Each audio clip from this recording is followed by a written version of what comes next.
Hey, what's up, you guys? This week we got Halo Watch, Moon Knight, and Warner Brothers merging with Discovery, all in this issue. Brian, hit that issue.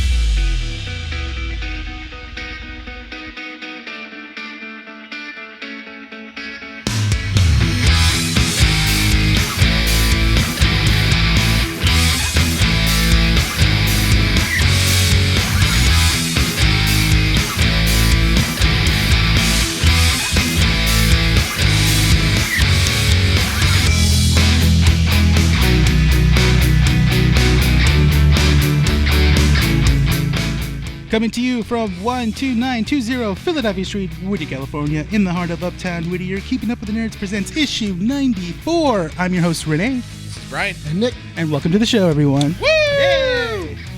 T-posing. T-posing? I don't have you next to me, so I can't dance. Oh, yeah. I can't do the thing. Oh, yeah, Nick won't do anything. No, so I got to T-pose the whole time. Stop! Ah! Okay, as HR rep, you got to stop. Stop! No, I can't do that. Welcome to the show, everyone. Yes. Yay, we're back. Issue 94.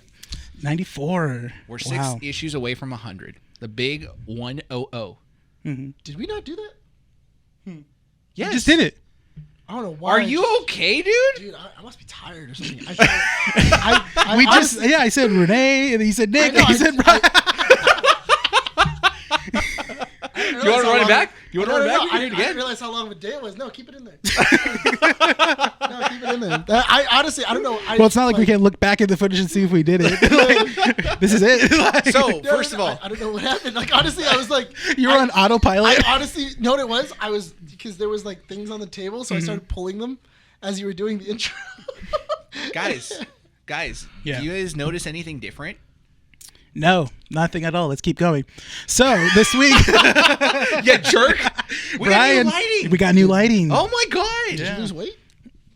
I've been trying to work out. Thanks for noticing. Oh. But the lights!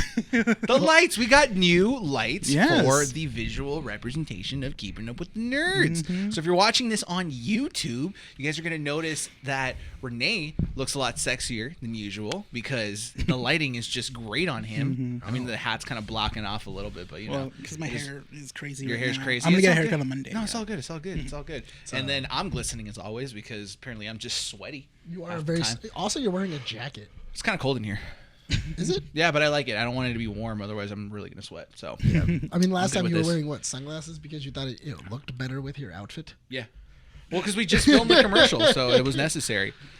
Before we move on to the topics at hand, a couple of I was like, announcements. what flavor did you get? KeepingUpWithTheNerds.com. If you guys have not visited the website recently, Hayden has uploaded his review on the movie X and a couple other articles we'll be releasing sometime this week. Miguel is currently working on, I believe, The Lost City, the movie with Sandra Bullock, and apparently that did really well. yeah. I actually really want to go see it. I still want to go see it. Apparently, Yeah. it's really good. It's a really good romantic comedy, which is funny. Yeah. Interesting. I mean, that's the thing is like Sandra Bullock's track record of movies of lately hasn't been great, but it's funny that this one's like, nope, this one's the Recently, one that, Andy made me watch Miss Congeniality. You never seen it, or I thought I haven't seen it, but when I got to the ending, I remember it. Oh. Yeah. Have you seen Miss Congeniality 2? No. Do I need to? No. How about Okay, 3? then I can skip. Yeah, right now I'm not gonna go. I know that third movies usually don't work unless it's Revenge of the Sith. That one, classic. A couple other things. So we mentioned Keeping Up with the KeepingUpWithTheNerds.com for the articles. Our Real Addiction, the last episode just released on Thursday, and the following one will release after us. So keep an eye on that wherever you get you guys' podcast. Also, Miguel and I are going to be working on a video that will be coming out sometime this week as well for Everything Everywhere at the same time. So we're going to be talking about that movie. Great movie if you guys have not seen it. You saw it. I saw it. Yeah, it's good. Did you enjoy it? Oh, dude, I loved it. Okay, there we go. Didn't get an invite, but okay. I went to go see it with my brother. I went to see it by myself today. You did? Yeah. Who goes to go see movies by themselves? I do. I honestly had the day off. I was like, you know what? I got nothing else to do. I don't want to spend it at home. I might as well just go watch a movie that Yeah, because Joey's there. Yeah, exactly. So I'm like, yeah, I'll go watch the movie by You know myself. what? I think that's just a me thing. I do not like watching movies by myself. When I do get... I don't mind. I don't like going... No. I'll watch a movie by myself when I'm home. On TV, Yeah. I'll watch a movie by myself. I ran into In a a buddy. theater, in a theater, I can't watch it by myself. I don't- feel weird. I did that for a good. I think I've watched movies by myself for a good like year, and it was good, and I didn't mind because like I felt like I came up with my own opinion without. I feel like whenever you go with either a person or a group of people, your opinion does kind of sway.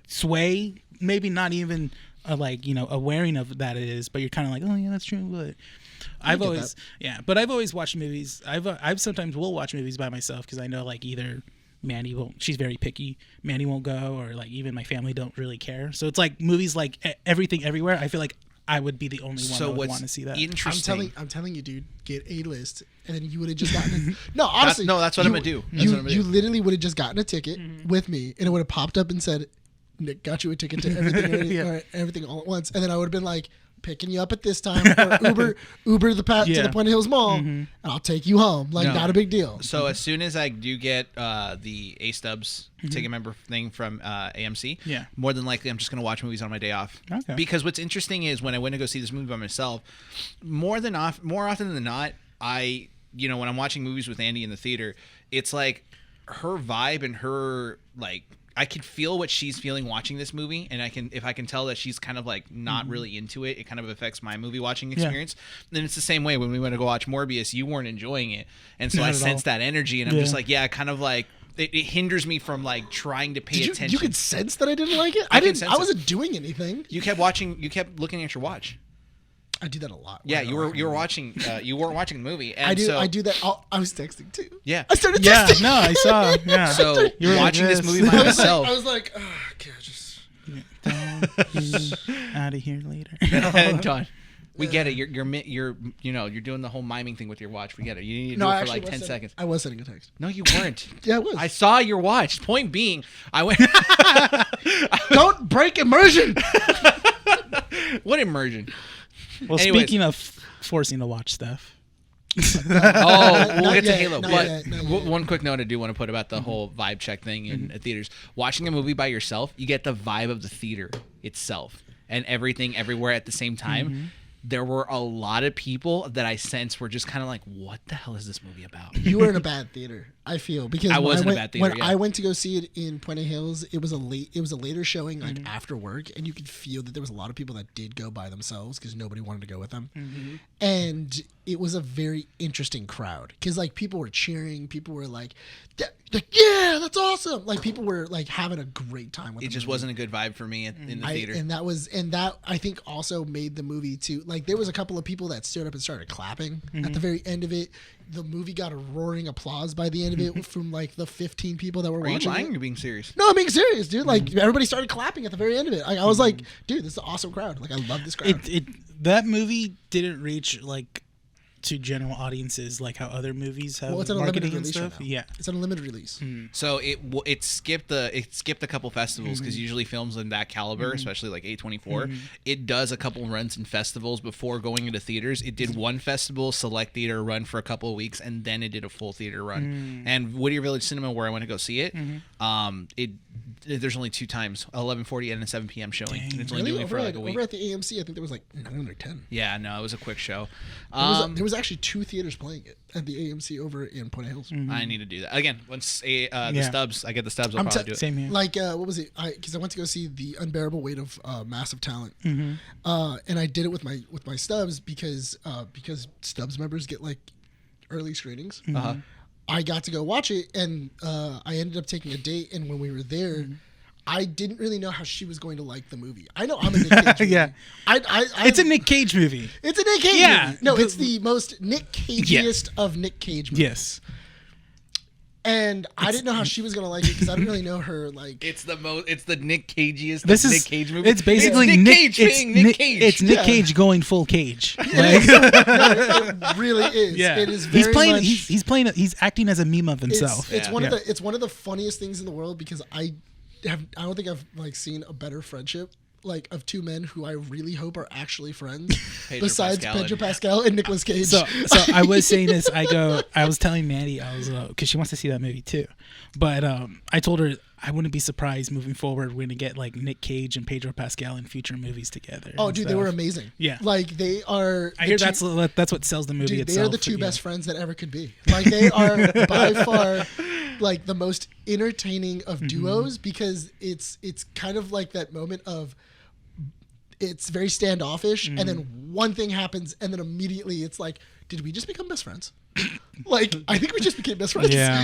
And they ride off into the sunset holding hands. Yes. Yeah, there's a joke about a movie that's in it, and it's so great. It's so great because he's like, not to be a snob or anything like that, but really that movie, and then he goes, that movie. We should watch it next week when it comes out because I don't have work the weekend. I don't work the I'm weekend. down. Okay. Yeah, I'm down to watch it again. But yeah, and then he goes, no, but it's funny though because he goes like, oh yeah, like that movie, and he goes, I gotta show it to you. We gotta watch it right now. At the very end of it, he's crying and he goes, best movie ever. Okay, don't spoil it for us. I I want to really watch it. I'm not- so excited. I know it's a dang good movie. Okay, it's cool, a damn cool, good movie.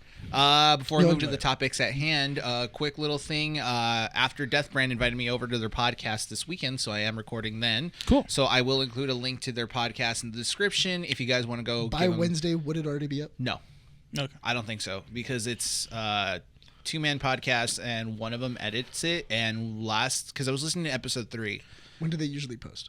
They were talking about things that happened like a week before, like a week and a half. So they're not a weekly podcast. They're not a weekly So podcast. bi-weekly. I want to say yeah. Okay. Yeah. So just in case, I'm not so familiar with their upload schedule, especially since they've only uploaded like 3 times before. Right. Oh, okay. So I'll post their stuff in the description if you want to go, support them or check them out. Yeah. It'll be there. Up to you guys. But great friend of mine, Ernie and Chris, both great friends that I've known for a while. I'm gonna be on there. So if you guys want to go check them out and support, go for it.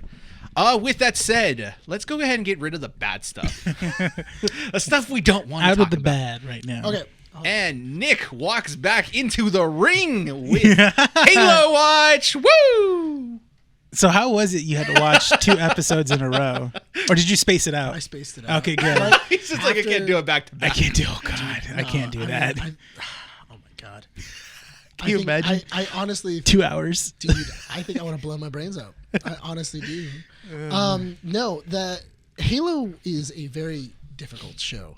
Because I asked Renee this earlier. Yeah. Brian, what is Halo about? The show? Yes, the show. What's it about?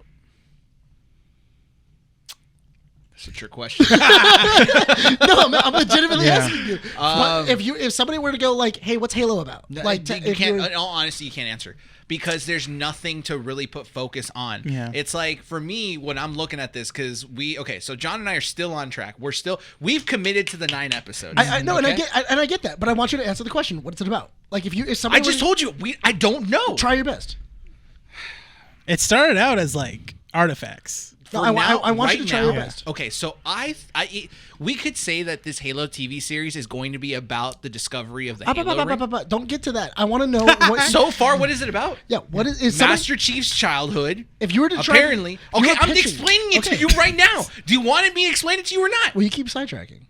It's about Master Chief's childhood with a B plot of some girl from a colony of, weird human beings that hate politics and, space armies, and her trying to get back to that planet to restart the rebellion for whatever reason. Don't forget the C plot. Cortana? No, What's the C plot? Spartans becoming aware. Oh God, that's not even Yeah. a C That- plot. no, No, it's- that's a becoming- plot that they're doing now. It's not even a no, but then- C hold on. plot. Isn't that, hold on, it is becoming a C plot. Yes It's or no? becoming it's another plot thread. Yes, It's another plot thread that they're Yeah, gonna have to that's follow. for sure. I feel like the C plot is a Halsey. Yeah, I would say that's a better C plot than the Spartan thing. Then fine. But it just shows Okay, you though. That's in the all thing. fairness, Yeah. in all fairness, I would argue that both plots merge Okay. because Halsey's kidnapping of children mixed Oh, in you got with Spartans. you got the Halsey subplot and then the subplot of the Spartans. Okay, Yeah. so we're gonna move on to the talking about episode Yeah. 4. Okay, Okay, hold because on. I will say no, hang on. You hang on, sir. You Yeah, hold your Why okay. is it horses. a 7.1? That's what I was gonna say. Don't ruin this. No. Ruining the immersion. Okay, so as you guys were discussing this, I went on IMDb because John and I watched it last night as of recording today. Mm-hmm. He got home at like 10. You know, he was out with friends and stuff, and he was just like, "Yeah, let's do this. Let's hang out. Let's talk. Let's watch Halo." Why are you laughing? No, I'm looking at Nick. He's just like, So Because just the way you said that, I'm like, oh, John got home late. He had a life. And I was waiting, as I was waiting at home, waiting for him to come just home. staying at home. I guess I'm Joey now, huh? Like that's what it sounded like. I just heard him go like, No, it's yeah, doing things. Yeah, because he was hanging out and he went to go do things, and I was waiting. You had for better him things to watch. do than to watch Halo with Hey, me. I'm still waiting to watch Halo with you, man. Just I'm let you not know. gonna lie. Picking lint out of my belly button is probably more exciting. more Watching exciting Halo. than watching Halo. So, do you guys want to know what the rating of Halo is right now? Okay, on well, IMDb? no, okay. Does it go There's by more- a show or episode by episode? by show so far, and IMDb, I didn't know this, has a really good rating system that it goes by demographic as well. So Really? yes, so right now IMDb's rating is a 7.1. Okay, don't look at this. Don't look at this. You're already looking at it. So already this is saw for it. Renee. I already This is saw for Renee. Yeah, Okay, I can see it clearly. you have a score of 1 through 10. Yeah. Okay. What do you think the percentage of 10 out of 10 ratings is?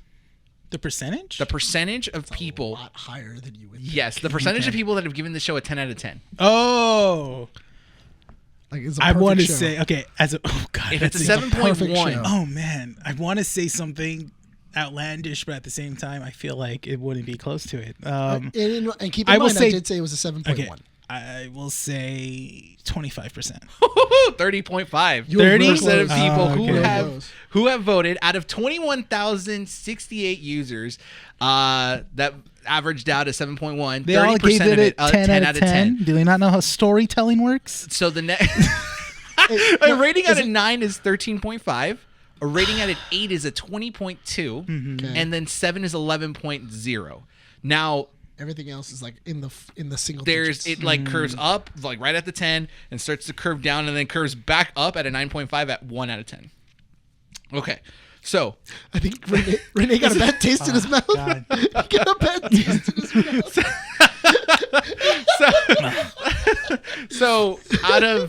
so the male demographic gonna is drink giving this this a flat 7 point. Oh, God. The male, please. Okay, as I say this, let's be civil. Let's No. Let's be Halo's civil. not a civil let's show. be civil because I'm about to say some information that could lead to some jokes, but I don't want to get canceled on Twitter. fine. Okay, so you already see it. You already know what's gonna happen.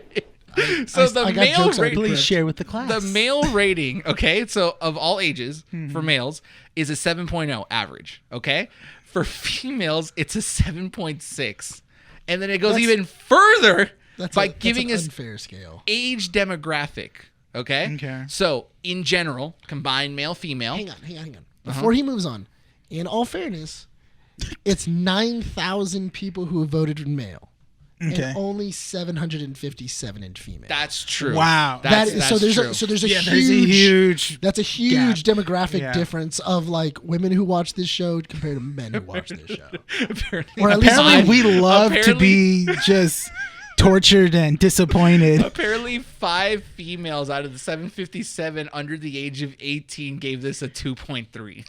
Why do they sound so? That's a more realistic. This rating system is great. Wait, What what's the heck? age though? What's Under the Under 18. 18. Under female. 18? Yeah. Under so, 18. Let's ignore the But female and male but demographic. But that's only 5 people who. That's only 5. It's only 5 people who voted that were under 18. Okay, out of the 21,000 people that voted in the entire, female, male combined, everyone combined, right? Under 18 is a 4.4, 24 votes. Okay? The next is 18 to 29 at 1,626 votes is 6.8. Okay? That's our demographic. That's our demographic, so it's a 6.8.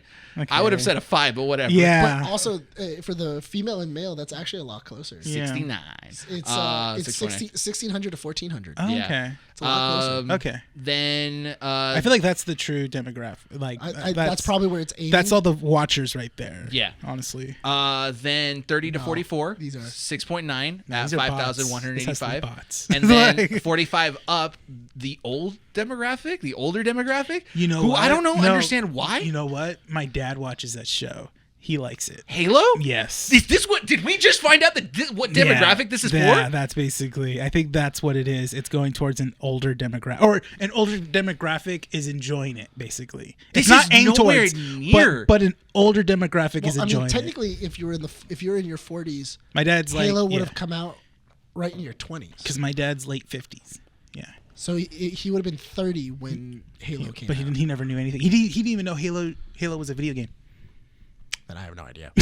How did it get to him? Well, he loves watching Paramount Plus, and you know what's on Paramount Plus? Halo. No, Star Trek. Oh, Star Trek is on there there. is no. I'm gonna tell you right now. My dad were alive, and he'd watch Halo. No, he wouldn't. No, but I he would not allow him to. No, but he No, would he be probably watching would. Star Trek, and guess what? Paramount Plus will do. It'll recommend this. Recommend shows You know to what? you. If Because Discovery comes up right after this. Because If I haven't my- finished Discovery this season. Yeah. if my dad were alive and we were watching Star Trek, He and would then watch- he would be like, "Oh, mijo, isn't that a video game that you'd play?" He'd be like, "Yeah, it is." I we like watch the it. first episode, and he'd be like, "Okay," and if he enjoys it, he'd be like, "Stop." No. No. Listen. I'm gonna say in Spanish. No. I don't know if we want to go down this road. Because if we start playing back and forth, I think Brian's just going to start crying. And that's going to be a whole thing. Yeah. I don't want to Yeah. deal with this We gotta mess. get him out of that. Anyways, the 45 Emotional. Yeah, we're going to get him out of this emotional roller coaster before it starts. the 45 plus demographic is giving this a 7.2. Ugh. So that's where it's at. No, because it's also the 30 to 44. But that- they're I mean- they're right. They're necking out. Like it's 8. That's the Our part. demographic is giving it a 6.8. That's too Yeah, much. that's- That's and that's it's only generous. it's only 3 points higher. very generous. It's within the same. I would give Like it a they're 4. liking it just as much. Here's my question: is there an actual review? Yes. Are So- there actual written reviews that because I want to read them? I want to read reviews that are giving it high reviews. Yeah, I want. Oh, you ready for this? I want to read that. Don't name So who they I- are. I need, No, a, no, I need no. a 10 out of 10. Give me a 10 Yeah, out of let's 10. see a 10 out of 10. Okay. Okay, so we ready? So I did this with John yesterday. I'm ready for some. I got some. Ready? You got some? Go for it. Brilliant! Glad it's not predictable. It doesn't follow the video games as others predicted, straight into the action, and I can't wait for the next episode. The only critic I have are the guns look plastic. Yeah, they do look plastic. Dude, the Needler in this episode looked great. No, that thing looked plastic as hell. Yeah, but I just like the Needler because I feel like Needler replicas, which is the gun that was shown in episode 4, Smaller? they're smaller, and this one actually looked like a rifle. I was like, all right, that's pretty cool. I enjoyed it. And The then Needler, the Needler was looked cool. like it belonged inside of the case here at the shop. It looked And like an I would've bought overpriced it. Hasbro toy. Yes, And it did. I Yeah. would have bought it. Okay, it did. so that's all I'm gonna say. Go Loved it. First episode is great. I remember playing Halo when I was younger. This show goes into a much more detail, makes the characters more rounded, 3-dimensional, and relatable. Oh, God. No, okay. You couldn't even get past the No, I word. couldn't. I couldn't lie to myself. I hope the rest of the episodes are as good as the first. I will be watching. You know what's really funny though? I feel like a lot of these are coming from the first episode. Oh, are you ready? This one's for you. I'll give it. Well done. Time to grow up, Halo gamers. The era of late night energy drinks, cheese snacks, and Pop-Tarts are over. It was fictional back then, and it's fictional now. You really need to stop comparing it to something that never had a properly constructed narrative in the first place. You went into the game eradicating all of the aliens with an assortment of weapons and vehicles at your disposal. I feel like that person had a really hard time with Halo growing up. That person Like, tried to it has its own qualms with Halo. this person never got Halo Yeah, as a kid yeah. and is like resentful of everything. It's It's probably like a Yeah. Christian family. Like, no, you can't play Halo. I feel if I can't play Halo, then no one can. I feel like this guy had an older brother, and Uh-huh. then what the older brother did is he started him in the game and put it in Legendary Edition, Mm. and then he gave his little brother the game, and then went. Here, you try then. If you he kept like, let me play, let me Yeah, play. then, got one then he more started for you. a new game and put it on Legendary, and then went like, "Oh, now play it." And then he just like couldn't get past like the first 5 minutes, and he just like, "Why did things so hard? Because you suck. That's why." So I got one more before we do a quick synopsis of this episode and then our thoughts because we do have to talk about Moon Knight. Synopsis, it sucked. There you go. Synopsis: Master Chief walked around without his helmet Again. Listen, it's an hour and a half of somebody punching me in the nuts. and we still saw no Master Chief dick. Yeah. Disappointed. There's no action in Dude, this past dude, episode. I don't care about bored. the action. If you're showing me a butt ass naked Master Chief and no dick, then what's the point? That's why I need no Cowards. action. So John, I thought it would have been funny and Andy walks in. Hold on. And he walks in. And she's like, "Why are you guys so intrigued about Master Chief's penis?" And I'm just, because they showed ass cheeks. You show ass cheeks Yeah. and no dick. Then what's the point? I feel like this is Jason Lee inside of Mallrats. I'm like, Look, man. Mr. Fantastic, like he can expand Yeah. every part of his body, right? I'm saying it right now, okay? I just want to know if the little man is running around without his helmet either. That's all I care Do you about. want to know if he's cut or not? You sick bastard. He's taking his helmet off like every single opportunity he gets. So now I want to know. So is the little man also a helmetless? Is that what you want to know? I want to know what his dick is. And I want you to show me. And DMCA strikes. Last review.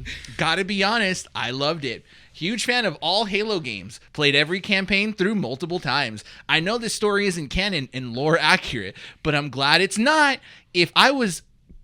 If it was, there wouldn't be any room for surprises. This show is surprisingly graphic, animated, and mysterious. I love it. Love the violence and the intensity. Love the actor's portrayal of Chief. Please continue the quality found here in episode 1. Is he getting like a director's cut of an episode? Because I'm not seeing any of that. Hold on. Now go to the real viewers. Go to 1. Oh yeah, let's see what every. Okay. Do 2. Oh no, that's wait. given So it the this was lowest. review rating under helpfulness? They're all the ones. I literally filtered it out by sorted by helpfulness. Yes. It's all the 3 and Oh 1 my stars. god, give me the shameful one. Give me the shameful. It's long. When you approach an intellectual property that you clearly do not respect or understand, there can be no good outcome. In this case, the intent was obviously to exploit a beloved video game franchise to push an agenda and make a profit. Unfortunately, in their haste to use the Halo universe for their own purposes, the makers of the show did not bother to stop and reflect on the elements which originally made it successful. Instead, they hollowed out the core concepts of the game. There's more? Was an aesthetic shell, which then they filled up with their own ideology. Beyond the lack of respect for the source material, the show also suffers from the inept dialogue, abysmal character development, and emaciated plot development. While this criticism may seem harsh, it's not harsh. This series truly is an abject failure right out of the gate. What is truly sad is that this did not have to be a disaster. Forward Unto Dawn stands as a testament to the fact that Halo can be translated in an engaging story with flesh and blood actors. Alas, in the instance with a game with a devoted following and enormous potential, was desecrated by the outsiders who merely wanted to use an existing fan base for their own purposes.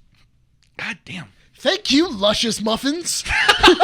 Yes. No, that's literally That's a true gamer. That's a true I don't gamer. even- Luscious muffins. Honestly, luscious muffins said it all. Yeah. You said it.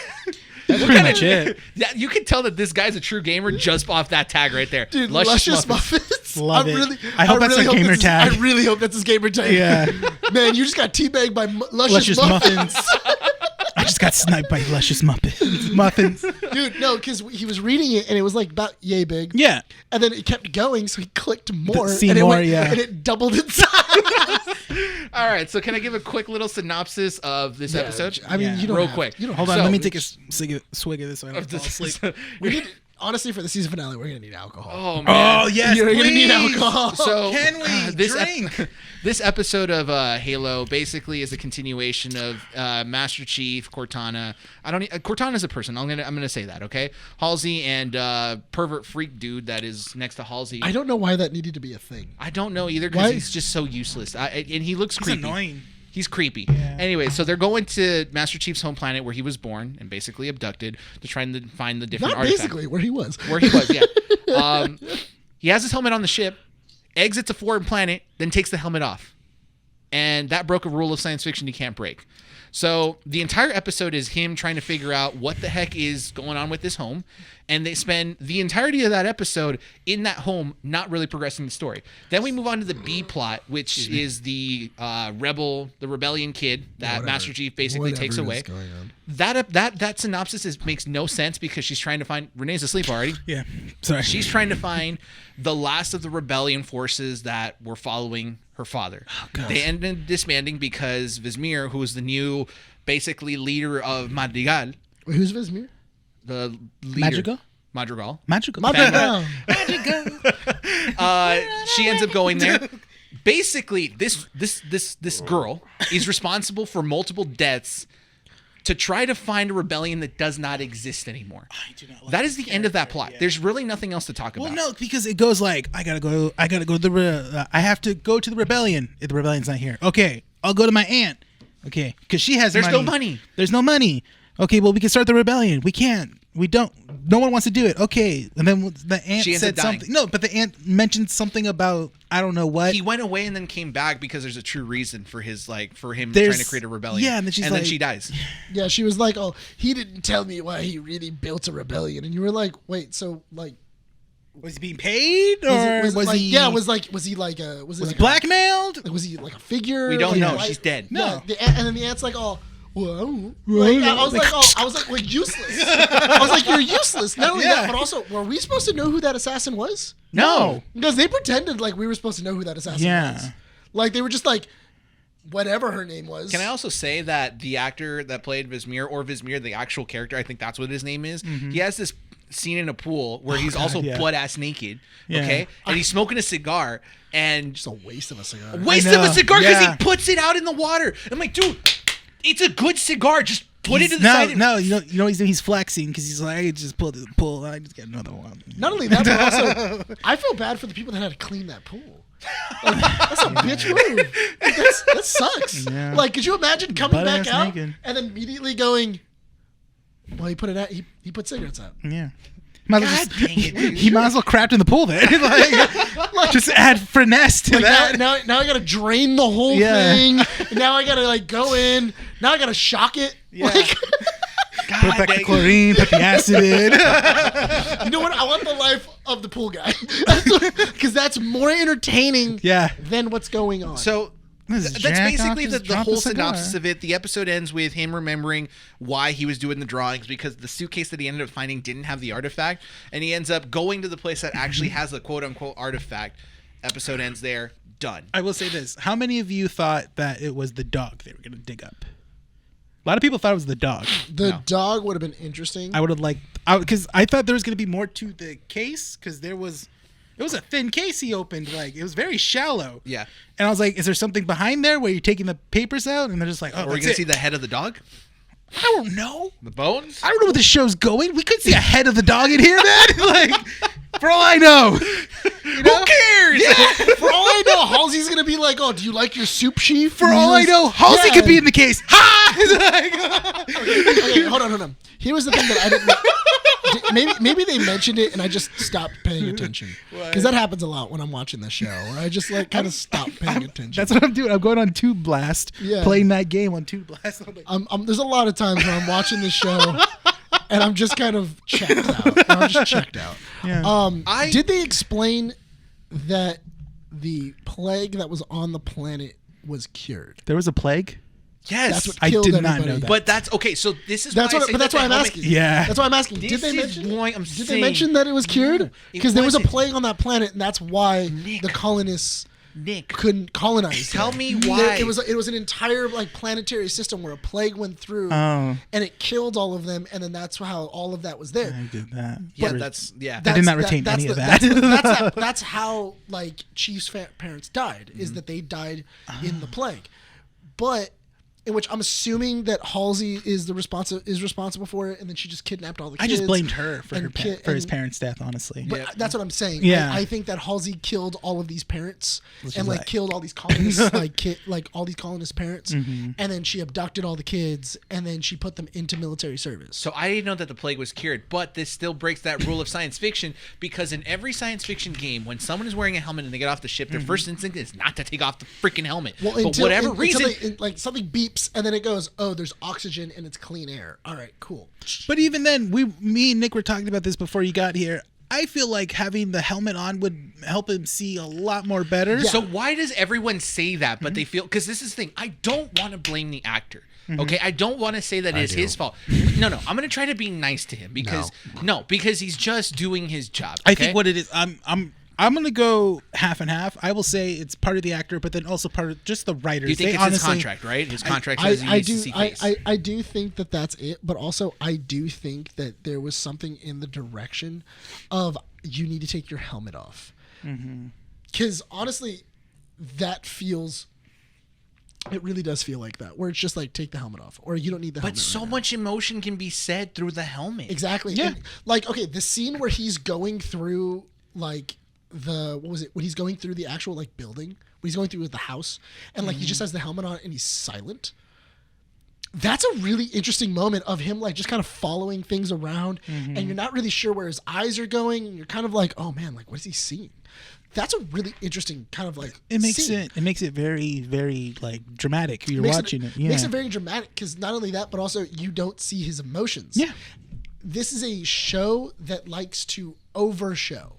Like I like to I'm going to show you every little tiny thing so that way you understand where I'm going because I don't know where I'm going. They even did the Iron Man thing where it's like they show his face within the helmet. That was which unnecessary also was too. kind of weird, which was also really weird because it wasn't the full face. It was like, just like the cheeks and like it looks really awkward inside of the helmet. Yeah. I personally think that the helmet should not be taken. I also, because my brother made he made the comment and he was like, well, if you want him to have the helmet on the whole time, how is he supposed to cut out the thing? What is he supposed to do? Just take the armor off, then only have the helmet on? He doesn't take the pellet out ever. I was like, well, he shouldn't be taking the pellet off. Yeah. Like, and he goes, okay, well, I mean, why? And I go, obviously you haven't been playing Halo. Obviously, you don't know the true story of Halo. Stupid question. Obviously, you haven't been playing Halo because the emotional journey that Chief goes on when he starts kind of falling for Cortana, even though his emotions are dampened, and the amount of how much he actually cares about people around him, even despite the pellet, is amazing, and it makes it so much more heartbreaking when he has to let those people go. Because you can sense that he knows he should feel something, but he doesn't, and he's like, I have to keep dealing with my mission. So and what's interesting? It's dark. What's interesting is the only, I would say, like it showed face where it was like, okay, I like the direction it's heading towards. It did it for like 5 seconds when Cortana's talking to Chief in the first part of the episode. Right. There was this back and forth that was very cutesy. That was very much Master Chief Cortana. Yeah, that was awesome. And that was really good. And then it all of a sudden just went away. Yeah. So I don't understand look, I don't believe people when they say that this is a good show because there's nothing to compliment here. There's nothing to really look forward to in terms of like where the story is headed. The thing, if you're going to tell me that the story's well developed, tell me why Spartan Kai, was it? Or is it Kai? I forget her name. Kaya. Kaya, right? Kaya, yeah. Kaya. So she ends up... K-I-A. Kaya. Kaya. So she ends up, as she's cleaning the gun because she removed the pellet. For whatever reason, she also feels inclined to remove the pellet. Because it's monkey see, monkey do. So... I saw Chief do it, so now I'm going to do it. Which makes it... But again, it's not told. It's not like hinted at. There's nothing that led to that decision.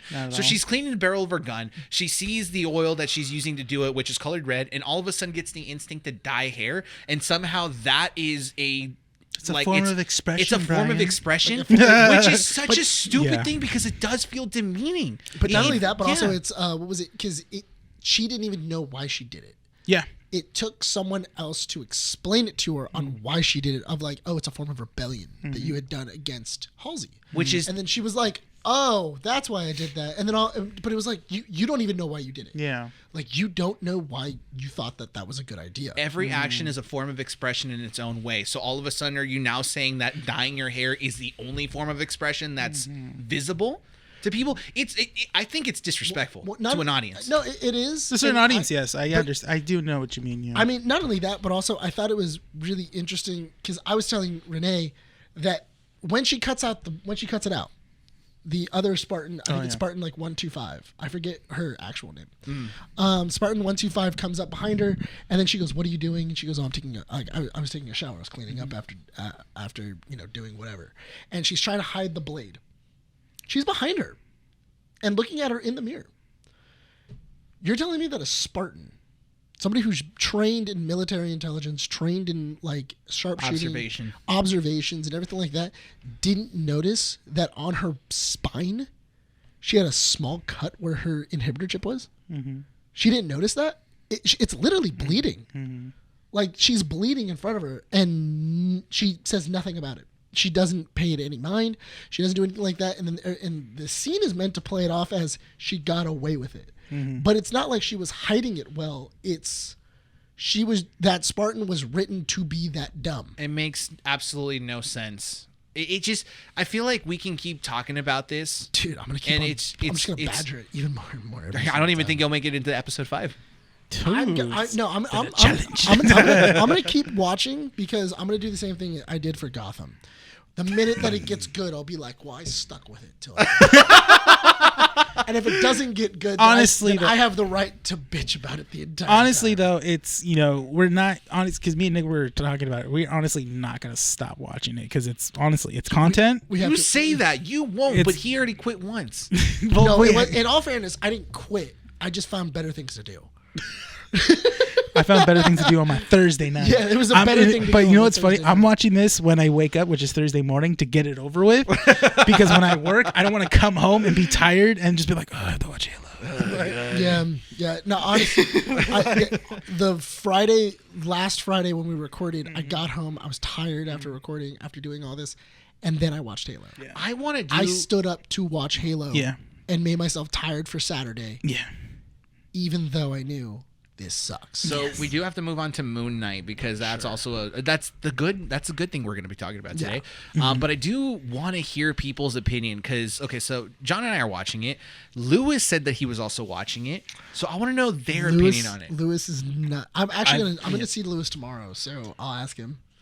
It would be interesting to have both of them on as fans of Halo to see what their take of it is. The funny thing is that Lewis is a giant. He is an uber Halo fan. Like, literally, he has bought every Halo game since they've come out. Yeah. He's done everything. So that's why it's really interesting to kind of go like, oh, wow. Do you remember the Austin Evans video where they did a Halo PC when Halo Infinite came out? Yeah. And they did it for a guy that was like a super Halo fan? Yeah, he was a football player. Yeah, I wonder what his take is on the show.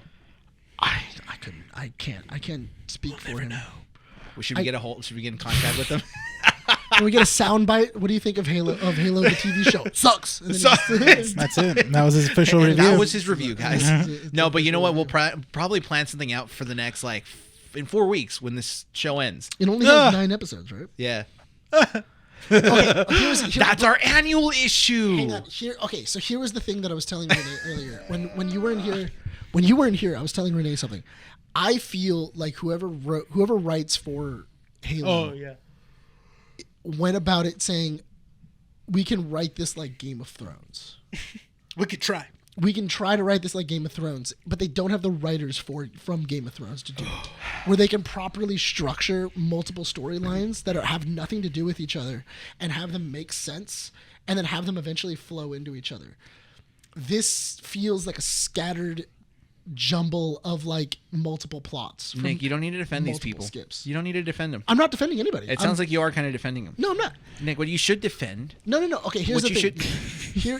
This is he knows what you're trying to do, and he's trying to stop you. This is why I'm saying this. It's because they have this A and B plot And I feel like somebody in the writer's room wanted to write a Covenant story, but somebody wanted to write a Rebellion story. Somebody wanted to write a story about pre-Covenant, and they couldn't come to a compromise, and they smushed them together. Because I just thought of, sorry, when you said Rebellion story, I just thought of Rogue One, of her saying, "I rebel." Isn't that the point? Right. And I'm just waiting for that character to say that on Halo. Oh, I know. But she's not as cool as Jenny. Let's not insult Rogue One, please. Yeah, but that's what I'm saying. I love Rogue One. But the thing is that, okay, in Game of Thrones, you have, because Renee put it very simply, because they did kind of the same thing, where where A and B plot did the same thing of they were in the original one spot, and then after that they spread out and then they go on their own adventures separately. The only problem is that both adventures they're going on suck, and they're just suck. No, but they're just not entertaining. Well, like they're really not. Like I can see if like the show in Chief, general sucks. No, because I can see if Chief needed to go, like, the reason why he leaves is so that way he can go figure out where this thing goes. So he just starts going and, like, killing Covenant all over the place. But the problem is that Covenant are super expensive, especially with the terrible CGI that they have. So $10 million per episode, and we had can't. almost no CGI in this one.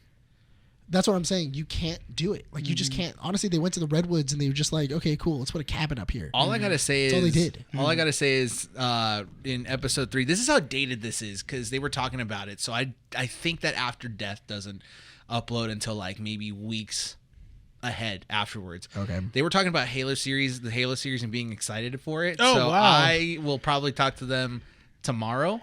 And if they end up supporting it and liking it, I'm gonna be like, "What the heck is wrong with you guys?" Call them out on it. I'm gonna call him out on it Yeah. because Ernie is a huge Halo fan too. He's like, "Yeah, I've been playing Halo games since like the first one, and I'm pretty good at it." And I'm just like, "If you like this one, dude, then no. What's wrong with you?" No, We're not affiliated with them at all.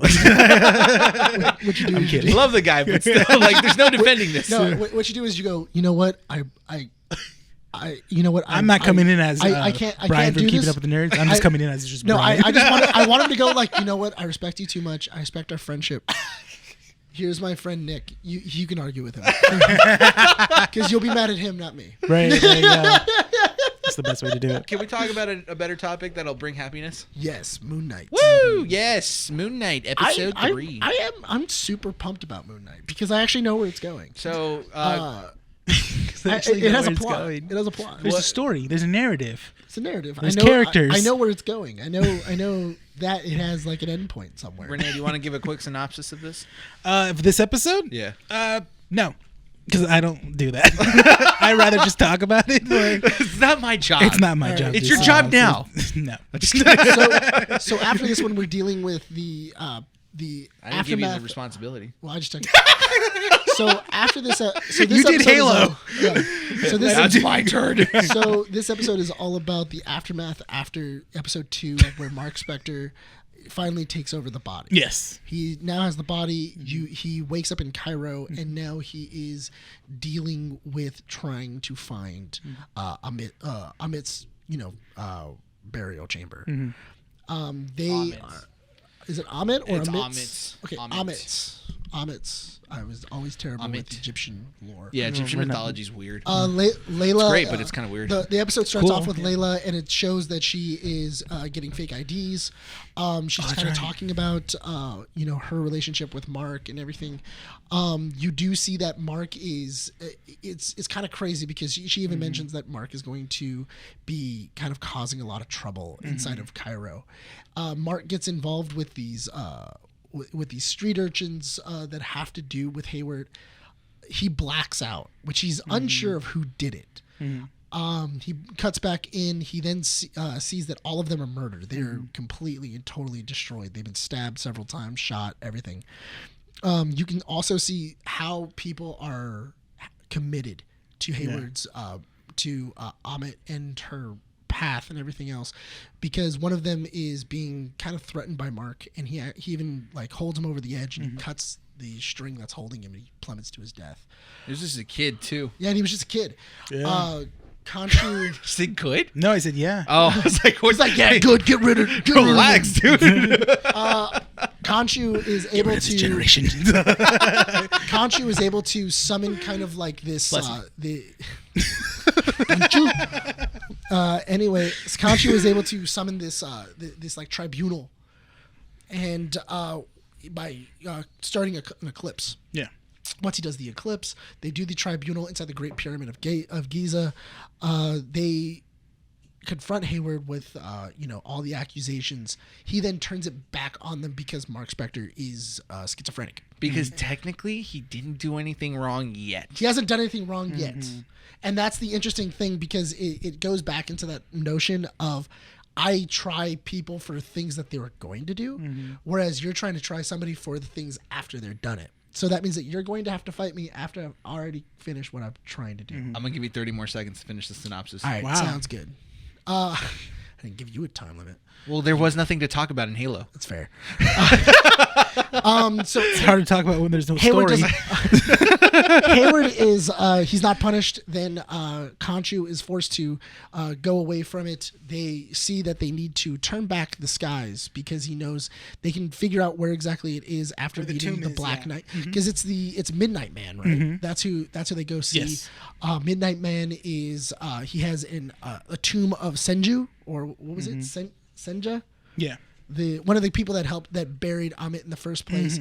In his tomb, he had a map to find her. Really quick, that was the actor that passed away. That was the actor who Yeah, passed away. Passed away on Midnight Man. in the skiing accident that he was doing. Oh, Yes. really? That That's was who the it was. actor. Yeah, the guy who The played guy- Midnight Man. The guy that had the tomb that was in that like red robe. He was in the red robe. Yeah, he passed away. That's the actor That was that the in loving memory.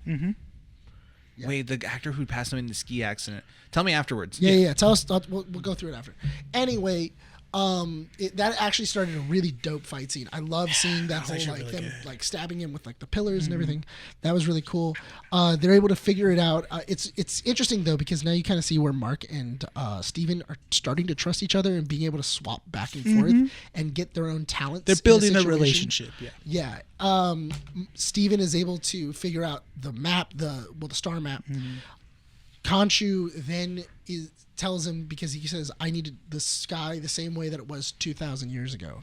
Khonshu then says, I can do that. He then turns the sky back 2,000 years, where the alignment of the stars of 2,000 Yeah. years. And for that, the gods trap Khonshu in a stone statue. For him messing with the. Yeah, for him messing with with skies it and in stuff. front of civilians. Interfering with mankind. Yeah. Yes, because he interfered with mankind, because the other avatars had already told him that we had abandoned mankind. Yeah, they were just observers. Yeah, now we just observe, and we kind of like meddle, but not necessarily we get really involved. F the humans. Yeah, very much. Basically, F the that's humans. all gods. Like, So far, that's kind of. I mean, the Eternals did the same thing. Yeah. Celestials, they- yeah, y'all just fodder. hey, you guys are fine. Don't worry about it. Yeah. So anyway, so you have all that. You have Odin. all that, and then Amit, and then pretty much the episode ends. Yeah. They turn back the skies. Khonshu is now a stone statue, like he is in the comics. Which actually, in the comic books, he's a larger statue. They made him a very handheld statue. Yeah. He's pocket size. Pocket size. He's travel size. He's very much travel size. But yeah, I'm interested to see where this episode kind of goes. Definitely. I will say that this is probably one of the most enjoyable episodes out of the three, because it actually progresses the story, not through like a detailed origin No. story that we, spent 2 hours, It's basically 2 episodes. It's basically getting from A to B. Exactly. Yeah. Now we actually have like a reason to follow Mark and Steven, right? But I do have issues with it, and I think it's issues that I only personally have problems with. I don't think anyone else shares the same issues. Not at all. The No, the cinematography was not the best For you, yeah. for me. You know what the funny thing is? Every other reviewer that I've read were like, cinematography was on point. No, it People wasn't. loved it. So I don't understand interesting. why. Because, Yeah. and I'll show you a couple scenes after we're done recording. Okay. There's a scene when he's chasing the two guys through the alleyway, where he jumps off the truck, and in that same sequence, he hits the floor. The frame switches over to another, or the scene switches to another perspective, Yeah. and he touches the floor again. It's like a split. It's like a one frame. It's like one frame mistake. Essentially, there was also another bit where the fight scene, I get it, like you want to try to have that kind of like shaky cam effect to like show the intensity of it, but it's on a shoulder mount, and the problem with the shoulder mount camera is that you kind of have this like distortion where you don't know where the focus should be at all times, because you'll have the action scenes. If the frame is right here, if you have most of the action take place on the left side top, you're going to be getting 3/4 of the frame in total darkness or without anything of interest. You're really only focused on that part. But the thing that I'm thinking of, if I'm right, I feel like that was the point though, because it's supposed to be this kind of like unfocused, very like all over the place kind of like visual aesthetic. But because if I'm right, it's right when Steven takes over. No, Moon Knight. it wasn't. It was still Mark. Steven doesn't take over until the end of it, until the end of the fight, essentially. The other part that I didn't get was it was right before he meets up with the lady, I forget her name. Layla. Mm-hmm. He's buying that, drink from the vendor. Oh, yeah. About to ask him for the black market. Mm-hmm. So in the scene, it's a full perspective of the marketplace, right? Mm-hmm. And then for whatever reason, like 2 seconds in that scene, the camera then zooms into the area of focus of where he's at, but it's on the left side of the screen and not dead center. So it throws me off, because are you implying that the camera is a person trying to find the situation? Are we implying that the cameraman is a character in the show, or are you just doing this for dramatic effect? Because it didn't work for dramatic effect. I could care less about it. One other example that's maybe really minor, when the Jeep is, going into the desert at night, it's another shoulder cam shot. I don't understand why you can't have that on a crane or some sort of mount that stabilizes the camera, because it shook again and the car that they were in was not moving. I don't know if they were implying that they were looking at the Jeep driving into the desert because they were hiding in another Jeep, and that's why it looked all kind of distorted and shaky, but it just didn't work for me. Okay. Again, personal bothers. Yeah. I don't think it really affects anyone else. I do know what you mean. Yeah. I get what you mean, but I do feel like these are nitpicks. Yeah, they're nitpicks. They're nitpicks for a show that's doing better. Yes. I do. I like it, from everything you said, like me seeing a frame of another shot, like even if it's like a single frame, like it's one frame. In order for me to really see it, I would probably have to slow it down. Yes. Just because to like go like, did I see that, and then kind of see it.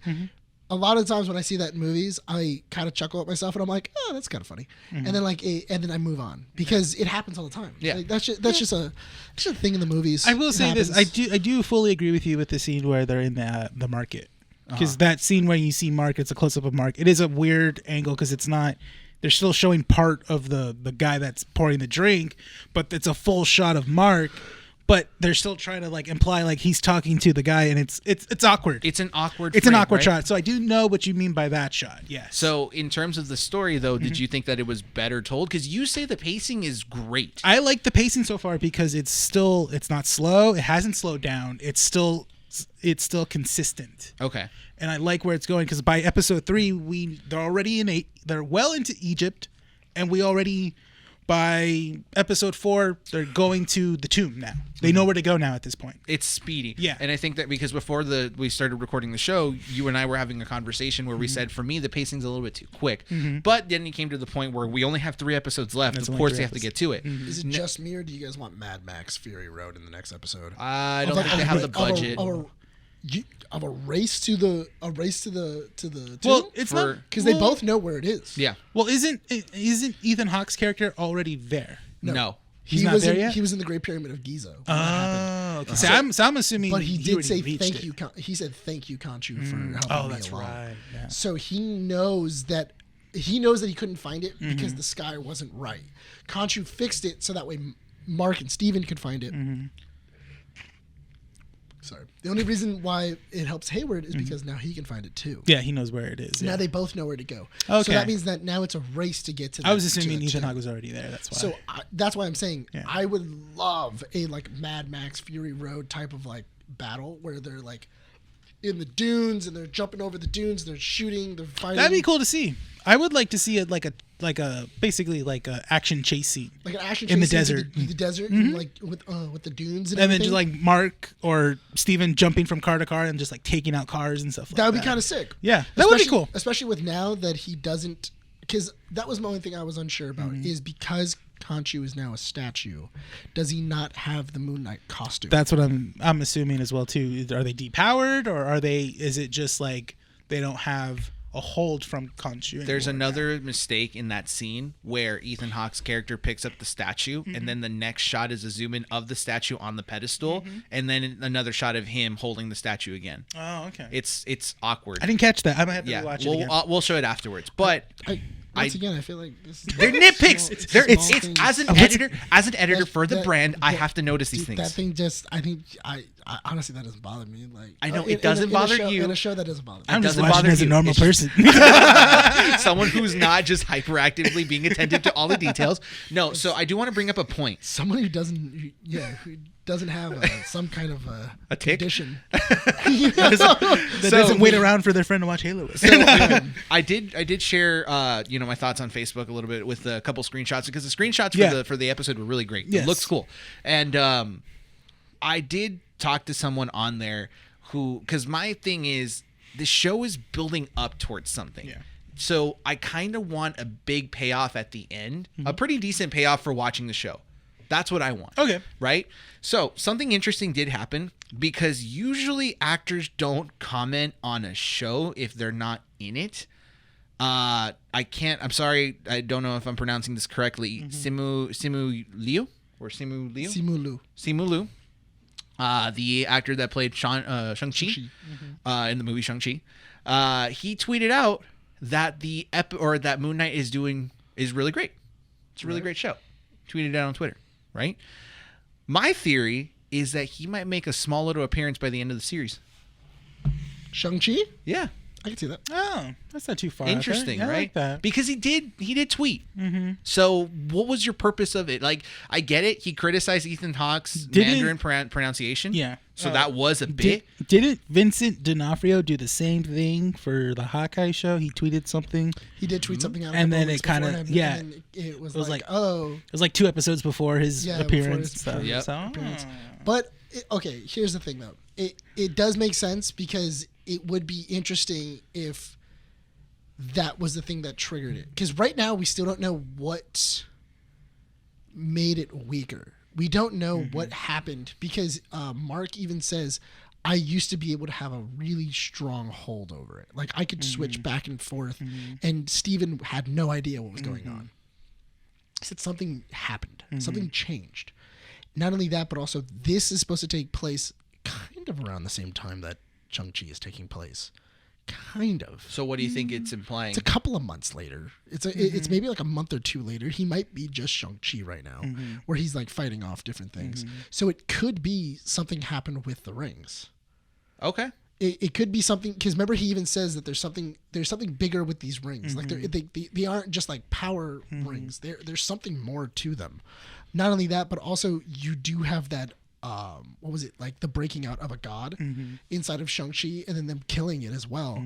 So I mean, there's a lot of different things that like they could then go, because of this because of this B happened, and Shang-Chi has now come to figure it out. Because honestly, I would love a Shang-Chi, Moon Knight, Blade, Black Knight series. Marvel Knights. And make it the Marvel Knights. And I think that would be sick, because that way you have a solid amount of, because Mark and Blade would be that perfect blend of serious and they don't really know, and they're like, there's a mission to get done. Then you also have Kit Harington, who's like the person who's out of water, doesn't really know what's going on. Just, I have a blade. I don't really know what to do with it. I got a sword. Yeah. And then Shang-Chi is a perfect, and then Simon Liu and Shang-Chi is a perfect comedic relief to that group of married men. Of kind of like, he's a lot goofier. I'd and love to see Aquafina and just talking about that whole team. and I think bringing like Aquafina in and bringing like these little like side characters would be amazing in this show. In like a show that's based around Marvel Knights, because I think that Shang-Chi could be a little more edgy. It could be a little darker. It could be a little more bloodier. Oh, yeah, he's a martial artist, and in the comic books, he's beating people up to a bloody pulp. So, a point that a lot of people are making is that it's kind of headed, because one of the points that a lot of analysts are kind of looking into, like Phase 4 and stuff, like us essentially, they're making the note that Marvel Phase 4 is headed into more celestial godlike beings, right? That makes sense. So a lot of people are arguing, well, what about Thor and Odin and all of them? Technically, they're gods, right? And for me, this is the way I see it. Maybe you'll disagree with me or not, but Odin and Thor, like basically that entire premise, they were guardians of Earth, technically not gods. It's just that we viewed them as gods.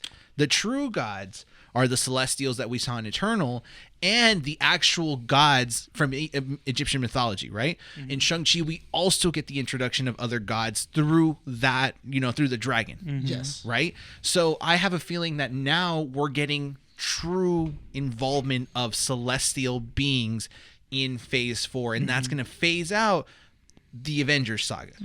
Because technically we're done. We don't need them anymore. Now we're dealing with bigger threats. I don't know if because I really do think that what you're going to start getting more, and I feel like what they're doing is they're starting to go more towards the Dark Avengers. Like they're going more towards that, like that mystic, and they're going more towards like that alien aspects and everything else. So I think you're kind of they're going that route of we have the Avengers. We have the people who they stop every day, bad guys. We have Ant-Man, we have everybody else. Now we're dealing with what about on the other side of the table? When we flip it on its dark side, who's taking care of things in the night? We have these daytime heroes. Who are these nighttime heroes that are on the ground fighting the good fight? Because Hawkeye and all them, they're not fighting, vampires and stuff like that. They're fighting in the day.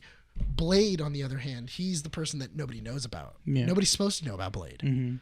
So I think that's kind of where they're kind of pushing more towards, especially since Blade is a huge name. Like in the movies, Blade is a huge name. Like you'll get people from early 2000s, from the 90s, that'll go and watch a Blade movie or watch a Blade TV show. Like I'm gonna watch that. Yeah, definitely. Do we have any final thoughts before we move on to our last topic? I feel like in Moon Knight, the last 2 episodes are gonna be like they're going to be really huge episodes. I'm interested to see, because especially since this is just a limited series of 6 episodes, I'm interested to see what exactly happens with Mark Spector. Yes. Like because there's going to be an after credit scene. I'm imagining in the last 2 episodes, that's where we're going to get. Yeah, we're going to get after credits. Yeah. In the last 2 episodes, maybe even the last 3. Maybe these last 3 episodes, we might get an after credit scene. Because a lot of the trailer has been already kind of shown. Yes. In the series so far. Yes. I feel like they're holding back because they're not marketing it as a show. This is an event. Yeah, it's an event. It's an event show. It's an event series. So I imagine that these last 3 episodes are going to be very much endgame of Mark's kind of like storyline, and then that's going to bleed. I think it's going to bleed into Blade. I do think that we're going to get another Mahershala Ali, in which honestly, I don't want a voice. I want to see Mahershala Ali as Blade. I want to see him in the suit. So one other thing to kind of like a small little theory that we should probably mention. Doctor Strange comes out in 2 weeks. Yes, it does. So we're not finishing Moon Knight until the week after.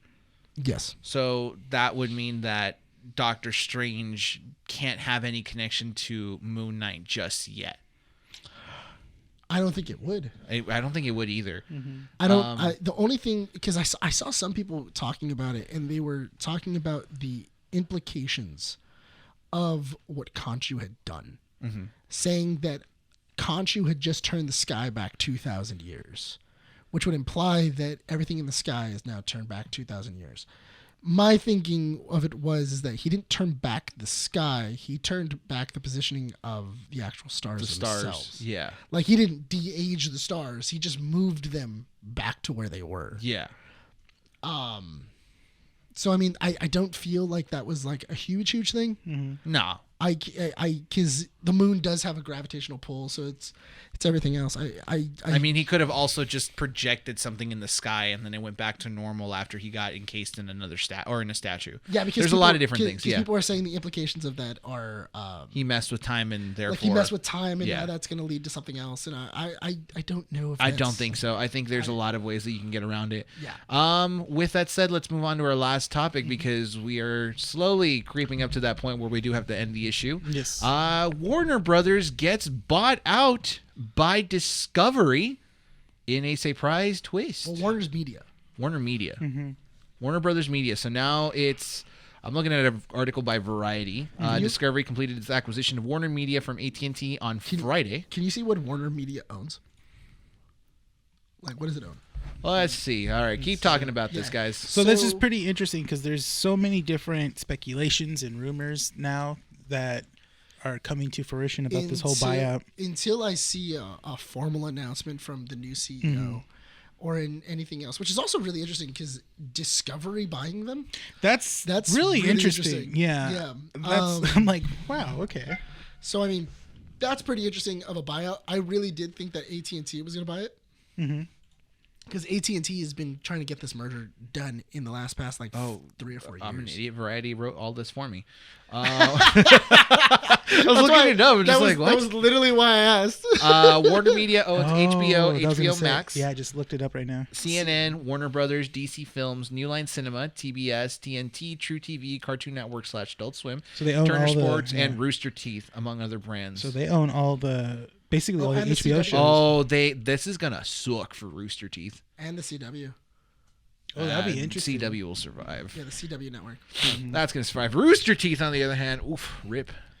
I don't know. I'm thinking more of like change-ups. Like, for Rooster Teeth? No, just in general for all that. Rooster like, Teeth HBO gets merged into something else. No, but HBO and they got CW. I'm thinking about change-ups. I think it's going to be interesting too because that also means I'm wondering what the contract is with Disney for Discovery. Because Disney does have a deal with Discovery to have all of the Discovery like shows on there. Is it like Disney's way of Discovery like, is the parent of Discovery Plus, Discovery Channel, HGTV, Food Network, TLC, Investigation Discovery, Travel Channel, Turbo/Velocity. That's all Discovery? Animal Planet, Science Channel, and OWN. Will we see all that Winfrey on Network. HBO Max then? Okay, so this all that would be on HBO Max. That's not yet. Well, no, eventually. Eventually, as of at close of Warner Media spinoff, AT&T had said it expected to reap $43 billion, and the new WBD to assume up approximately $43 billion of additional debt.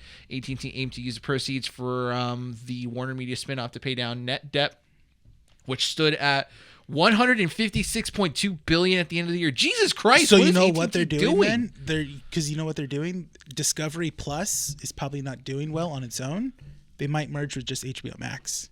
So that's what most people are assuming. Yeah. So a lot of analysts... The original deal was that a lot of the other stuff would go to Disney Plus. Once it phased out of Disney Discovery Plus, it would then go to Disney Plus. But if I have my own network, I can then dissolve Discovery Plus, or I can package it with HBO. No, You're not talking about Disney Plus. You're talking about Discovery, right? Discovery Plus. Because you kept saying Disney. No, I said Discovery Plus. Discovery? Okay. Well, because Disney also has a deal with Discovery to have all of their stuff on there. Yeah. So that's why I'm saying whenever Discovery Plus would phase it out, it would then get released to Disney Plus. So that would be kind of an interesting idea of it's either going to get packaged with it, or I think it'd just be easier to just add it to the library and just have a Discovery. Yeah, sub hub because they all have the different hubs. And stuff. Just like the little hub, and just put Discovery on there and just call it a day. That's what I'm saying. Yeah, because more people are getting HBO Plus than they are Discovery. Because it's. I mean, I have Discovery Plus, but I mean, I don't use it. No, that's the thing. No, I don't use it. Why'd you get it then? Because my dad and Mandy want to watch it. Because Mandy watches like all these weird TLC shows. My dad gets it because he wants to watch all those like car shows and stuff like that on there. So it looks from... I'm not even watching it. So this article from Variety is actually pretty damn good because it's giving me a lot of information. And from what I'm reading here, it looks like they're only really moving a lot of the people that are in charge of Warner Brothers to different positions.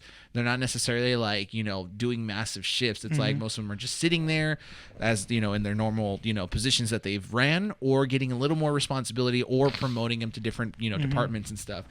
The only thing I see here is that the company will name a new chief diversity, equity, and inclusion officer at a later date.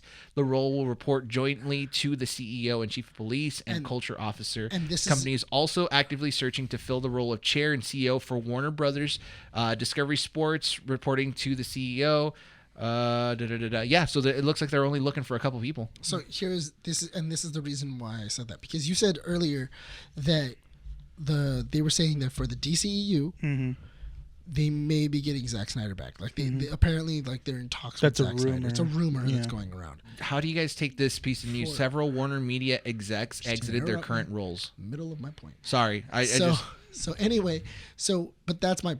thing is that if I was Zack Snyder, what really changed from when I was there to now? If people, like he said, it's not that they lost their jobs. They've just been promoted, or they're still in the same spots. It's kind of like it's the same thing, just a new coat of paint. It's the stability. Yeah. Because you got to but what's changed from the mentality stability. I know, but if I was Zack Snyder and I had a creative vision, are they going to allow me to continue my creative vision, or are they going to step in just like before? I think it's the stability. Again, I'm going to mention that and you're going to say why. Here's the point I'm making. Christopher Nolan's one of Christopher Nolan's biggest complaints last year was that Warner Brothers wasn't being clear on where they were distributing the movies. Yeah. He did not want the movies to release on a streaming platform and in theaters at the same time because he felt that it killed cinema. Right? I don't necessarily agree with that point, but I understand that, where Christopher Nolan's coming from in that sense. You don't have stability from the distribution company who's handling this property, right? So if Zack Snyder sees this going on, right? That Discovery is buying Warner Brothers, and they say, hey, we want you back for the DCEU to revamp it, to restructure it, maybe not continue your storyline, but go ahead and you're going to be the, you're going to be putting all the points in, producer for MCU. Kevin Feige. Kevin Feige. You're the Kevin Feige of the DCEU. He's just a producer. Exactly. But here's my I would say he'd probably do it. No, because you know what? Honestly, I feel like we keep going back to this well, and it's not producing any more water. If the money's right, you wouldn't go back? No. From them, I wouldn't go back to Zack Snyder. Why would I? Oh, you're talking the opposite. Yeah. Why? If I was the CEO, or if I was in charge of Warner Media, why would I go back and tap a dead well? That makes no sense. I've already seen people didn't dig it. People weren't all about it. Look at Patty Jenkins. Patty Jenkins just got fired. Yeah, that's true. She just got fired. It already looks like they're going back and they're cleaning house with any director that they just did not get, not that they didn't get along with Patty Jenkins, but people that weren't able to produce the movie that they were expecting to get. I think get a different person to be in charge, get a different person to be in everything else. I think Matt Reeves would be dope. I feel like he has a great visionary thing for a longer story. He does. Look at it. No, I'm not smiling because I disagree with you. I'm smiling because I agree with you. That was a point I made 3 issues back. Yeah, I feel like Matt Reeves is a great person. He knows exactly how to write a story and then have a great follow through. I like that idea. I'd rather have him do like maybe one more or two more Batman movies before focusing on. No, I wouldn't. Yeah, absolutely. Before focusing on the whole DC universe. Honestly, there are a couple. What I would do is I would just go to DC Animated Universe. I would literally get like Paul Dini or somebody else and bring them over. Bruce Timm would be a great person to go like, hey, Bruce, just come over and I would do movies. I would just get the people that are doing Young Justice right now, because that show right now is really good. Have you watched? Are you caught up right now? I'm caught up right now. There are episodes where it's hit and miss. I'm interested to see where the season ends. Yeah, because I'm conflicted of whether or not I like it.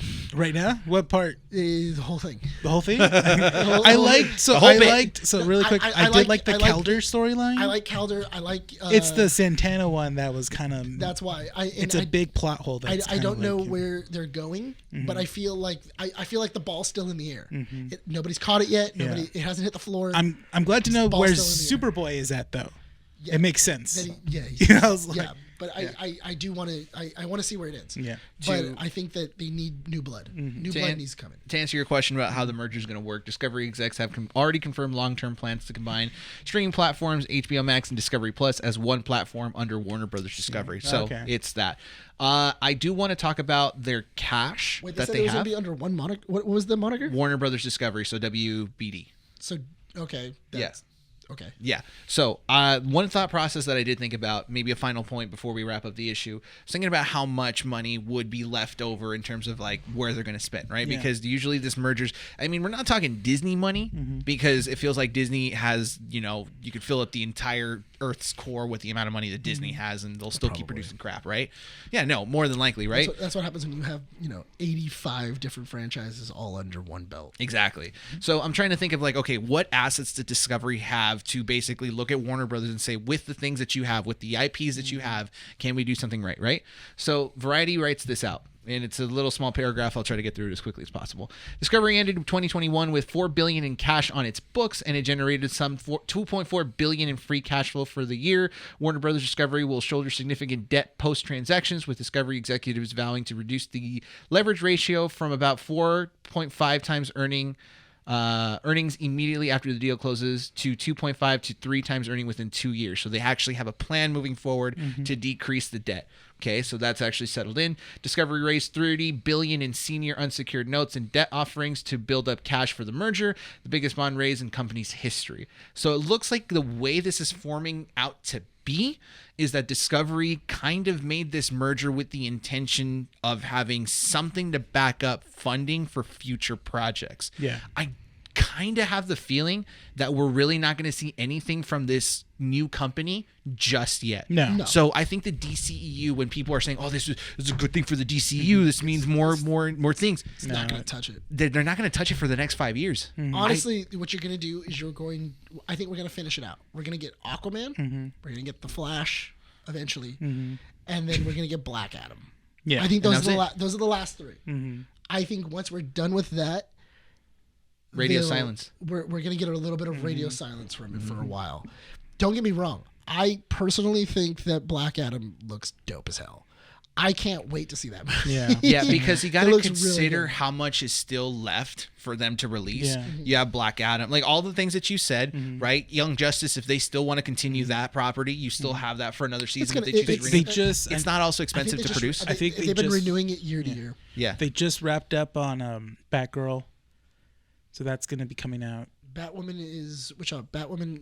I think already got another season. And then what about Flash got already another renewed? season, Yeah. and I think What about Legends also got. Wow, another you season. mean to tell me Flash got another season? It's on season 9. Wow. When are we seeing season 11? Next year? next year? Speeds through 10. Yeah, we already renewed under the 3 Superman seasons. and Lois is actually one of the better CW shows. It's that one's going on to season 3. yeah, that's good. So I have a They're all feeling. good for 5 seasons. Let's be fair. No. Hold no, on. that's true. That's All- true. all CW Flash season shows- 5 was like the last kind of like Also, okay. All CW even Arrow. Even Arrow. Like Question. season 5 is dope. Was Mark Hamill in The Flash? Yes, he was. Yes, as was. the As the trickster. As the trickster. Okay. Yeah. There was a scene. he reprised his role as the trickster. So Yeah. it was interesting because it popped up on TikTok where it was when the Flash learns how to phase through. Oh, yeah. And it was Mark Hamill. I'm like, is that Mark Hamill? Yes. Well, that's pretty cool. It's basically playing the Joker. That's Yeah, cool. what it It's is. interesting. He basically played his live version. His Of live a action Joker, version of yeah. I kind of want to watch that episode. But that's It's a good episode. But Alright. that's also because Mark Hamill even said I used the trickster's voice Yeah. for my what was it Joker? for Joker. Like he goes when I was doing the trickster, I just used the Joker voice. so That was it. Can So we? It's very similar. Can we safely say that this merger is kind of like just sitting there for now in the shadows? Yeah, it's There's more of a really slow. nothing- It's a slow build up. That's what they're doing. Well, Yeah.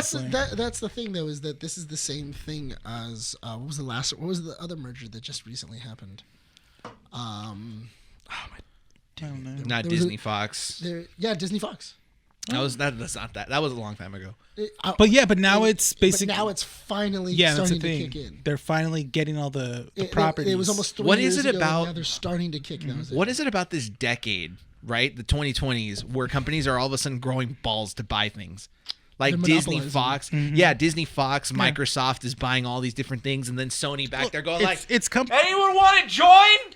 Bungie? Yeah. All right, come with me, buddy. And that's It's only what? Have you seen that TikTok? No, Of which like, they were like, oh, that's right, we got Bungie, and they were like, we got Halo. No, we didn't. Hold on. Oh, we sold that this a is- long time ago. Yeah, they're like, no, we didn't get Halo. We got a post Halo Yeah. Bungie. It's our destiny. We got the Bungie that after they sold Halo, all like the great people of Bungie left to 343. Yeah. What were you gonna say, Renee?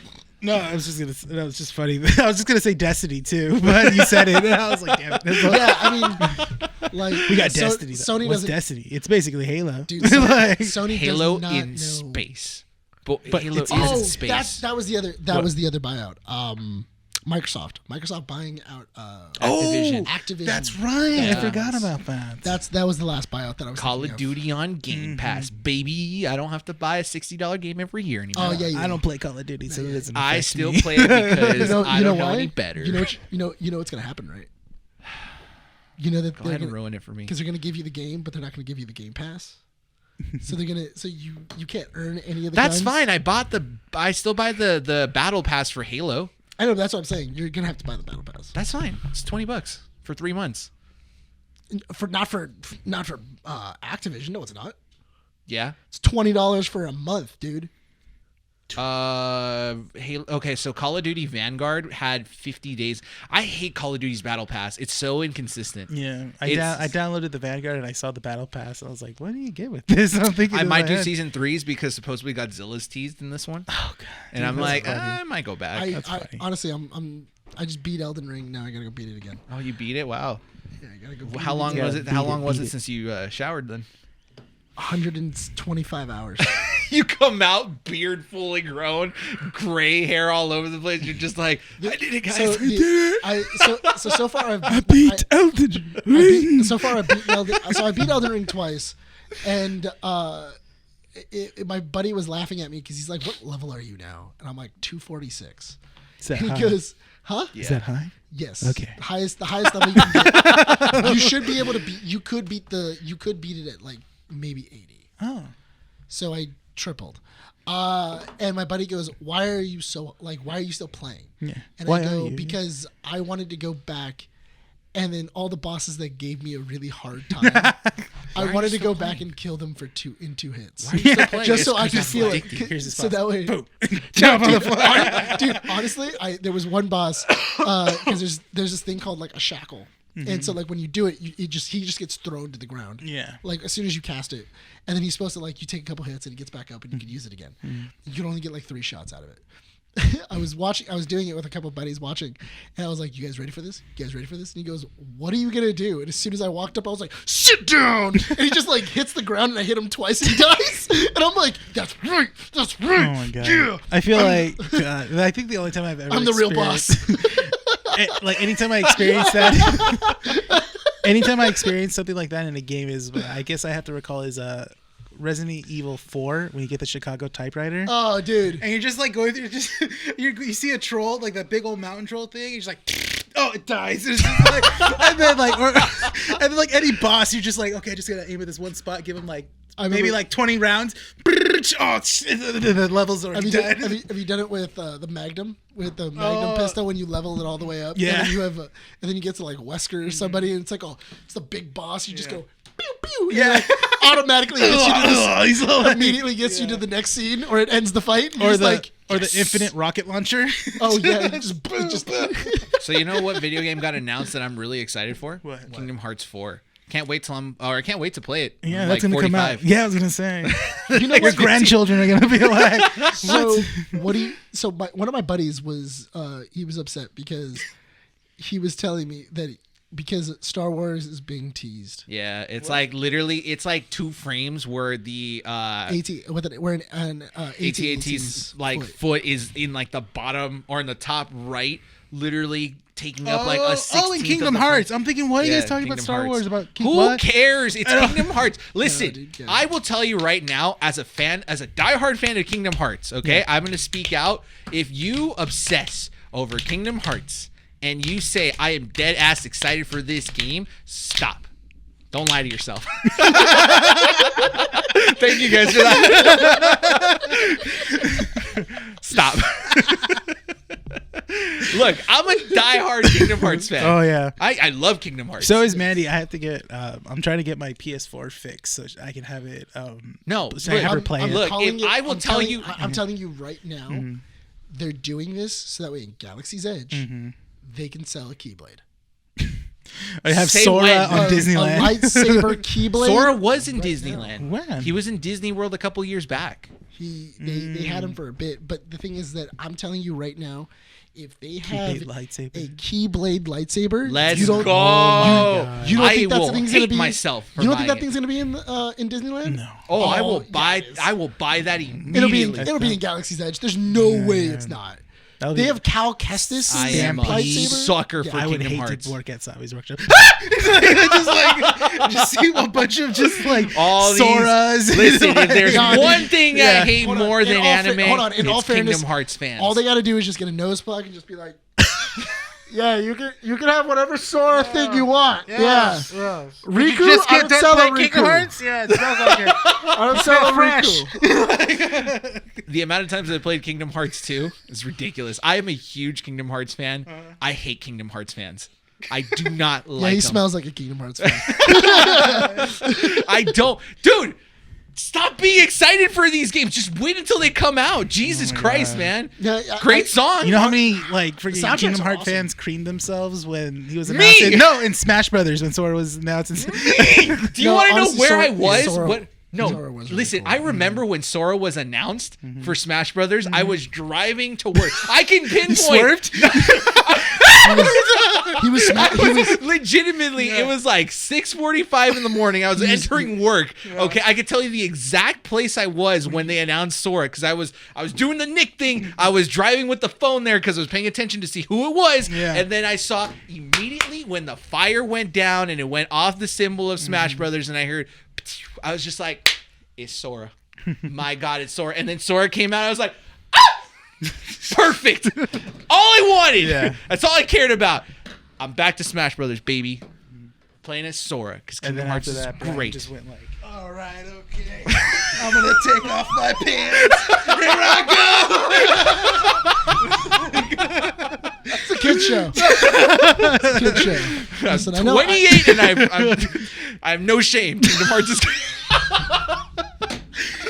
All right, on that note, we're wrapping up issue 94.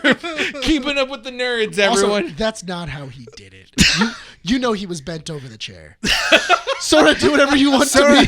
Put your keyblade in. Put it in. No, slow. Okay, do it. Softer. Okay. Oh, Goofy. Well, shucks.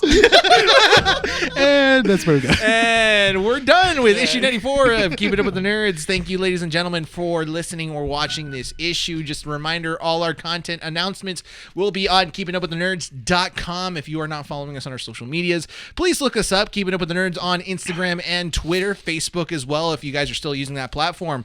If you guys are listening to us on audio platforms, you can find us on anywhere you listen to podcasts, Spotify, Apple Podcasts, Google Podcasts, and Podbean. Don't forget to leave a review. Let us know what you guys think. We also have the visual representation with beautiful lighting now of the podcast on YouTube. Watch it on YouTube. On YouTube. Guys, You can almost touch him. stop touching me. Anyways. Yes, we just talked about Kingdom Hearts. Give him some time. Year two Year 2 is just around the corner, ladies and gentlemen, and believe me when I say we have big plans for the coming year. So keep an eye out on YouTube. If you have not yet subscribed, please go subscribe. We are 2 away from 100, guys. 2 away. We've been getting more consistent views on our podcast videos, which is really great. That's meaning good. that we are getting a returning audience, and people are looking up some stuff that, like, our videos are showing up on different things. So if you guys listen to us, you guys love us, recommend us to other people, tell them to go subscribe to our YouTube channel. We want to get to 100, hopefully by the end of year 2 or year 1. Excuse me, year 1. Anything else I'm forgetting? No, I think that's No. it. Last bit, go support our partners, Our Real Addiction. Adam and Miguel will be releasing podcast episodes every Thursday right after our show. Keep an eye on them because we will be working with them pretty soon on some great stuff, guys. Renee, you ready to wrap this issue up? Yes. Let's do it. This has been Keeping Up with the Nerds, issue 94. My name is Renee. This is Brian. And Nick. Recording at Undercity Comics in Whittier, California. We'd like to thank you all, everyone, for listening and watching this issue, and hope to see you all next time.